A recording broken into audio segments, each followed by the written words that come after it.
మల్లీశ్వర్ వచ్చేసింది ధూమ్ ధామ్ ముచ్చట్లు తీసుకొని. చలో పాండ్రిగా ముచ్చట్లు షురు చేసుకుందాం. టేస్టీ గోల్డ్ ఆయిల్ సమర్పించు ధూమ్ ధామ్ ముచ్చట సహ సమర్పిస్తున్న వారు శ్రీహరి పంచతులసి. ధూమ్ ధామ్ ముచ్చట్లు షురు. నేనే నంబర్ 2, నేనే నంబర్ 2, 1 1 1 2 2 2, రెండో నెంబరు నేనే నేనే నేనే. అయ్యో ఏందొల్ల గట్ల చూస్తాండ్రు. అయితే ఈ పార్టీల రెండో నెంబర్ మీద కథ నడుస్తుంది కదా. ఇక ఆ కథ ఏందో కార్ఖాన్ ఏందో చూద్దాం రారి. 2 2 2 కాలేజీ ర్యాంకుల అడ్వర్టైజు లెక్క ఇప్పుడు కాంగ్రెస్ పార్టీలో కూడా 2 2 2 అనే రామాయణం నడుస్తున్నదుల్లా. షెయి పార్టీ అంటేనే డజన్ మంది ముఖ్యమంత్రి అభ్యర్థులు ఉంటారు. సరే రేవంత్ రెడ్డి సార్ ఎట్లెట్లనో సీఎం కుర్చీలో కూర్చున్నాడు. ఇక ఇప్పుడు రెండో నెంబర్ పంచాయతీ నడుస్తుంది. గీ పొంగులేటి సార్ ఎరికే కదా మీకు, రెవెన్యూ మంత్రి సార్ ఏమన్నాడో ఈనుండ్రిగా. ఈ ప్రభుత్వంలో ముఖ్యమంత్రి గారి తర్వాత స్థానంలో మీ అందరి దీవెనలతో ఈనాడు రెవెన్యూ మంత్రిగా నేనున్నా. ఇన్నరా సీఎం తర్వాత ఇక నేనే నేనే నంబర్ 2ను ఇగో గిట్ల చెప్పుకొచ్చిండు. ఒక్కసారి కూడా కాదోల్లో 2-3 మాటల గిట్లనే అన్నాడు. మరి ఈ సారు నంబర్ 2 అయితే ఉప ముఖ్యమంత్రి బట్టి విక్రమార్కుల సారు వారు ఎటు పోవాలే? ఇక మొన్నటిదాకా పీసీసీ పెబ్బగా చేసిన ఉత్తమ్ కుమార్ సారు తుసు కుమార్ సారేనా? మొదటి సంధి పార్టీ జెండా మోసిన కోమటిరెడ్డి ఎంకన్నది కూడా లాస్ట్ కుర్చేనా? మొన్న పార్టీల షరీకై మంత్రి పదవి తీసుకున్న పొంగులేటి సారే నంబర్ 2 అయితే వీళ్ళదంతా ఉత్త కథనేనా? ఇగో గిట్లనే అంటున్నారోల్లా. పాపం బట్టి సారు ఉప ముఖ్యమంత్రి అవుడు వీళ్ళకి ఇంకా నచ్చుతలేనట్టున్నది. అందుకే కావచ్చు ఉప ముఖ్యమంత్రి అయినా నంబర్ 2 నువ్వు కాదు అని ఇండైరెక్ట్ గా చెప్తుర్రా ఏంది? ఇగో గిట్లనే అనుకుంటురు జనాలు. అంతెందుకొల్లా మొన్న బట్టి విక్రమార్క సారు భార్య కూడా ఏమన్నదో ఇనుండ్రిగా. మనం పవర్లో రావాలి ఎట్లయినా ఉండే కాబట్టి వాళ్ళ స్ట్రాంగ్ నాయకులు ఉన్నారు. మనకు 10 సంవత్సరం వ్యతిరేకం చేశారు. వాళ్ళతోనే మన క్యాడర్ని మనం 10 సంవత్సరం వాళ్ళ దగ్గరే మనం కాపాడాం. మన క్యాడర్ని వాళ్ళతో మన పార్టీకి అప్పుడు వాళ్ళ అవసరం ఉండే కాబట్టి వాళ్ళని మనం పార్టీలో తీసుకున్నాము. వాళ్ళకి మనం అదే ప్రాధాన్యత ఇచ్చాము కూడా. ఒక ఎమ్మెల్యే టికెట్ కూడా ఇచ్చాము. వాళ్ళని గెలిపించుకున్నవారు కూడా మన కాంగ్రెస్ క్యాడర్ మేము కాపాడిన 10 సంవత్సరం మేము కాపాడిన కాంగ్రెస్ క్యాడరే వాళ్ళని గెలిపించారు. వాళ్ళకి మినిస్ట్రీస్ కూడా ఇచ్చాము. దీనికంటే ఎక్కువ వాళ్ళు ఏం ఆశిస్తారు? వాళ్ళు ఆశించకూడదు కూడా. వాళ్ళు వచ్చారు, వాళ్ళు ఇచ్చాము, వాళ్ళు సంతోషించాలి దాంతోనే. దానికంటే ఎక్కువ వాళ్ళు ఆశించవద్దు. అది ముచ్చట పక్కాగా చెప్పింది. మేము మొదటి సంధి జెండాలు మోసినోళ్ళము, 10 ఏళ్ల సంధి పార్టీని కాపాడుకున్నోళ్ళము. ఏదో ఎలక్షన్ల ముందు మీదికెళ్ళి ఊడిపడొచ్చినోళ్ళు ఓవర్ యాక్షన్ చెయ్యొద్దు. మంత్రి పదవులు వచ్చినాయి కదా ఇక సప్పుడేక ఉంటే మంచిది అని చెప్తానే ఉన్నది. ఇంకో దిక్కు పొంగులేటి సారేమో ఇగో గిట్లా రెండో నెంబర్ అనుకుంటా ఎవ్వరికి పడితే వాళ్ళకి చెప్పుకుంటుండట. మొత్తానికి కరీంనగర్ కోడిపుంజు పెద్ద సెలబ్రేట్ అయిపోయిందో. అయ్యో గదేనోళ్ళ ఆర్టీసోళ్లకు కోడి దొరికే కదా. గా కోడి కరీంనగర్ బస్ స్టాండ్లోనే దాన తినుకుంటూ ఉంటుంది. ఇక శుక్రవారం నాడు దాని రాత మారిపోతుంది. గంజుల కూర లెక్క మారిపోతుందా, పందెం కోడి లెక్క మారుతుందా? మీరు చూడాలి, చూసేయండి మరి. ఈ కోడి ఎరికే కదా కరీంనగర్ కోడి. దీని కథ కూడా చెప్పిన మీకు. ఇననోళ్లకు మళ్ళా షార్ట్ కట్లో చెప్తా. ఏందయ్యానంటే ఈ కోడిని ఆర్టీసీ బస్సులా ఎవరో మర్చిపోయిర్రోల్లా. కండక్టర్ సార్ ఏమో ఇగో డిపో సార్లకు అప్పచెప్పిండు. అయితే కోడిని బస్సుల గట్ల పట్టుకపోవడు తప్పేనట. అందుకే ఫైన్ వసూలు చేసే పనుల పడ్డరు ఆర్టీసీ వాళ్ళు. కానీ దీన్ని తీసుకుపోయేందుకు ఎవరత్తలేరు.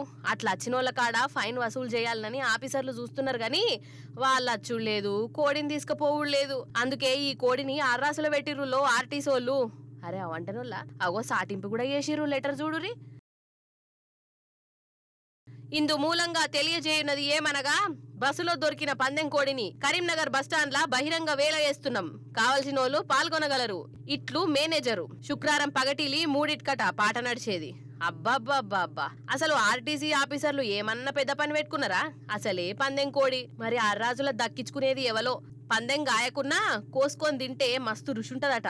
మరి దీన్ని దక్కించుకునే అదృష్టవంతులు ఎవలో, కాబోయే సెలబ్రిటీ ఎవలో తెలవాలంటే శుక్రవారం 3:00 కరీంనగర్ బస్టాండ్లో జరిగే ఈ కార్యం చూడాలన్నట. సంక్రాంతి రానే వచ్చింది కదా, అయితారమా సోమారమా? అయితే అదిగో పులి అంటే ఇగో తోక అనేటోళ్ళు చాలా మంది ఉంటారు కదా. గట్లనే ఈ సంక్రాంతి మీద కూడా ఓలో పుకారు లేపిర్రమ్మా. ఇక ఇంకేమున్నది, గాజుల దుకాణ పోలు పండగ చేసుకుంటాన్రు. మీ దాకా కూడా వచ్చే ఉంటుంది ఆ పుకారేందో. పాండ్రి మరి అరుచుకొని వద్దాం ఇక ఆ కథ ఏందో కార్ఖాన ఏందో. ఆహా అగ చూడుర్రి కంగన్ హాలు గాజుల దుకాణాలు ఎట్లా కలకలలాడుతున్నాయో. పుకారేందయ్యా ఈసారట సంక్రాంతికి కీడొచ్చిందట. ఒక కొడుకున్న ఆడోళ్ళు 2 కొడుకులు ఉన్నోళ్ళ దగ్గర పైసలు అడుక్కొని వాళ్ళతోని 5 ఉంగురాలు గాజులు కొనుక్కొని వేసుకోవాలంట.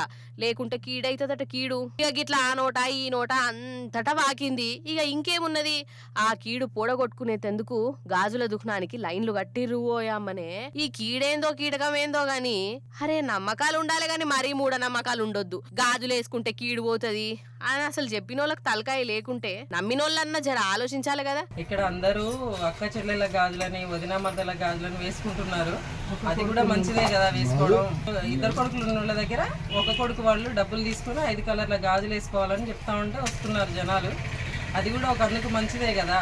మనం ఇప్పుడు బంధుత్వాలు కూడా పెరుగుతాయి కదండి వాటి ద్వారా. అది కూడా మంచిదేనని మాకు కూడా అనిపిస్తుంది. చాలా సంతోషంగా అనిపిస్తుంది. చాలామంది చుట్టుపక్కల ఉన్న ఊళ్ళో వాళ్ళందరూ కూడా ఆడవాళ్ళంతా వచ్చి వేసుకొని వెళ్తున్నారు గాజులు. ఇంకొకటి ఏంటంటే వదిన మర్దళ్ళ గాజులు కూడా ఇవి వేసుకుంటా ఉన్నారు. ఒక ఆడబిడ్డకు వదినలు వచ్చేసి వేపిస్తూ ఉన్నారు. అట్లా కూడా మాకు చాలా సంతోషంగా అనిపిస్తుందండి. చాలా హ్యాపీగా అనిపిస్తుంది. ఈ నెల రోజుల నుంచి ఇలాగే ఉంది మొత్తము. చుట్టుపక్కల గిరిజన తండాల నుంచి కూడా వస్తున్నారు స్త్రీలు వచ్చి వేసుకుంటా ఉన్నారు. చాలా గిరాకీ ఉంది, చాలా బాగుంది. మాకు కూడా హ్యాపీగా అనిపిస్తుంది ఇదంతా చూస్తూ ఉంటే. అయితే మేము కూడా చాలా మందికి ఇచ్చిన 2 కొడుకులు, నాకు ఒక్క కొడుకున్న వాళ్ళకు చాలా మందికి ఇచ్చిన వచ్చి వేసుకుంటారు. చాలా గిరాకీ ఉన్నది. మాకు మంచిగా సంతోషంగా అనిపిస్తుంది. అగనట అది సంగతి. అసలే ఇది వాట్సాప్ జమానా. ఎవరికి దోషినట్టు వాళ్ళు పుకార్లు లేపుతా అంటారు. గివిట్ని నమ్మి గట్లా చేయొచ్చునా. ఇవాళ గాజులు కొంటే కీడు పోతుందని పుకారు లేపిరు కదా. రేపు ఒక్కగానొక్క అల్లుడుంటే అతగారోళ్ళు ఆ అల్లునికి 2 తులాల బంగారం బట్టలు పెడితే కీడు పోతుందని ఇంకోటి పుకారు చేస్తాడు. అది కూడా నమ్మి బంగారం బట్టలు పెట్టుడేనా కథ గాని. ఇగో గిట్లా చేస్తున్నాయి వాళ్ళు పుకార్లు షికార్లు. ఏది నమ్మకుర్రి. సప్పుడు చేయక సకినప్పాలు చేసుకొని దేవునికి దండం పెట్టి అప్పాలు తినుకుంటా పండగ చేసుకోర్రి. అవుగాని ఈ ఫోన్లల్లో స్కానర్లు వచ్చిన కాంచెల్లి బ్యాంకు పోవుడే చాలా తక్కువైంది కదా. ఇగో నేను బ్యాంకు ముఖం చూడక దగ్గర 2 ఏళ్ళు అవుతుంది. ఇక అంతకు ముందేమో లైన్లల్లో నిలబడేది. ఆళ్ళు గసరించుకునుడు వీళ్ళు గసరించుకునుడు ఓ పెద్ద కథ ఉండేదమ్మా. సరే ఇక ఇప్పుడు ఈ సోదంతా ఎందుకు పెట్టినానంటే స్టేట్ బ్యాంకుకు పోవాలి ఇప్పుడు మనం. అక్కడికి ఆ బ్యాంకు కవలొచ్చిరో చూస్తే మీరు పర్షాన్ అవుతారు. పాండ్రి మరి జల్దిన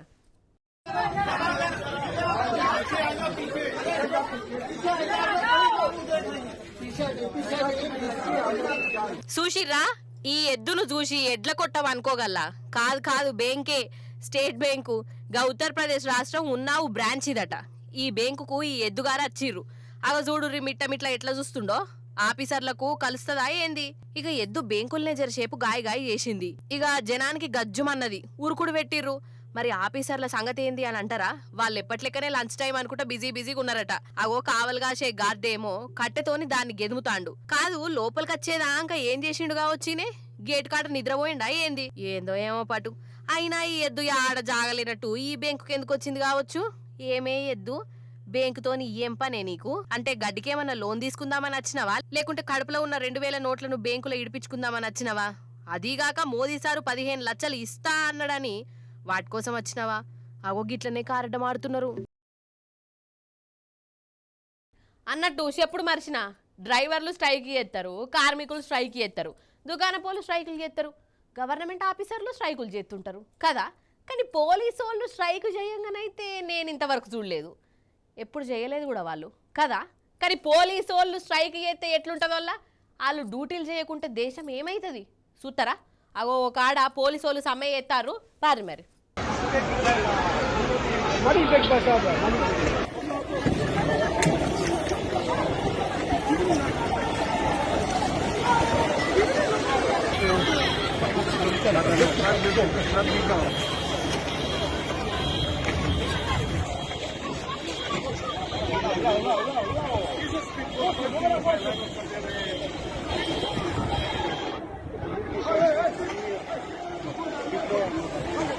ఓ ఓషిని కథకున వాడెత్తు రాను రాను జనాలు మరీ అధమానమైతున్నారు కదా. డైరెక్ట్ ముచ్చట్లకే పోదాం. అయితే పుపియా న్యూగిని అలా పోలీసోళ్ళు సమ్మెకు దిగిరోళ్ళ వాళ్ళకు జీతాలు తక్కువ పడుతున్నాయని. ఇక ఇంకేమున్నది, ఈ దొంగలు డ్యూటీ ఎక్కిర్రు, దుకాణాల మీద పడనే పడ్డరు. అగో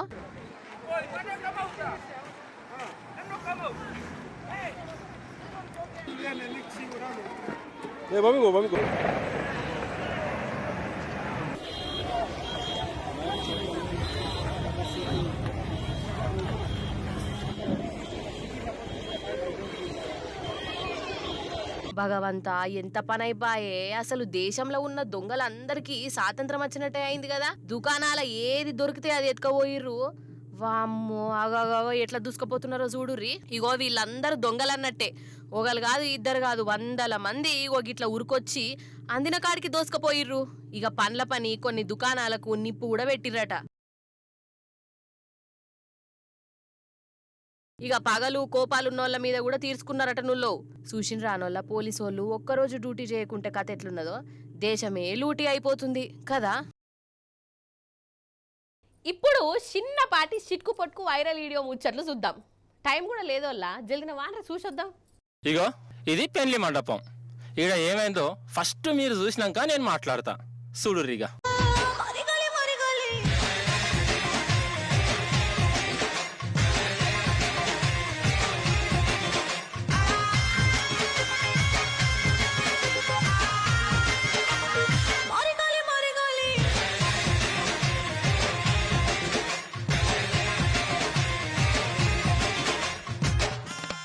నవ్వులు పోయి నువ్వులు అవడంటే గిదే కావచ్చు కదా.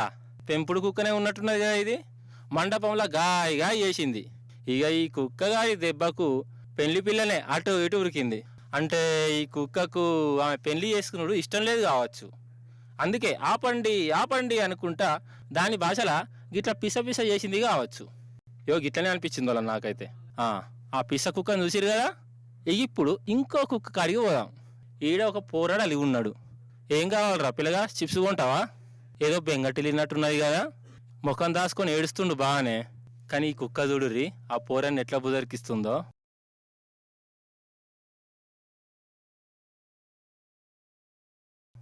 వారే వా, కుక్క అంటే కుక్కే పో. మొత్తానికి ఓదార్పు యాత్ర చేసి ఏడుస్తున్న పోరాన్ని నవ్విచ్చింది. మంచి కుక్క. Good bye, thank you, bye bye. Tasty gold oil సమర్పించు ధూమ్ ధామ్ ముచ్చట సహ సమర్పిస్తున్న వారు శ్రీహరి పంచతులసి. ఇవన్నట్టోళ్ళు అయ్యాలటి ముచ్చట్లు మళ్ళీ రేపు వస్తుంది కదా మీ మల్లీశ్వరి. అప్పుడు వచ్చేటప్పుడు ఇంకిన్ని ముచ్చట్లు తీసుకొని కలుస్తుంది మీ అందరినీ. అప్పటిదాకా మీరైతే చూస్తూనే ఉండు టీ న్యూస్. నేను ఉంటా మరి. నమస్తే, టాటా.